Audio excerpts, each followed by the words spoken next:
plimbare. Pot să desfac o bere când e soare. Pot să mă urc în tren și să o iau spre mare. A doua zi să mergem prin Brașov să căutăm cazare. Pot să nu am o cale care de orientare. La cota 2000 cu toți tovară și călare. Pot să mă culc să mă trezesc în alte dormitoare cu pente fete doritoare. Momente mici în deplasare. Pot să le scriu la fiecare o scrisoare. Imediat ce ajung acasă la bucale. Pot să bat la ușă la vecinul, să întreb cum e vinul, dacă e mai bun ca primul, caut chiar magazinul.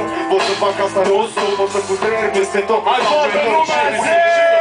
Azi nu te rog, eu nu voi. Mâine poate facem cu Iisus. Azi nu te rog, puțin mai tare, încă o dată zi. Azi nu te rog, eu nu voi. Mâine poate facem cu Iisus. Azi nu. Iar azi nu mai încep să fac. Azi nu te rog, eu nu voi. Mâine poate facem cu Iisus. Dar azi nu. Hai, ultima oară, cu toți spune, da? Hai, și azi nu te rog, eu nu voi. Mâine poate facem cu Iisus. Dar azi nu. Mâine sus pentru brațul XXL.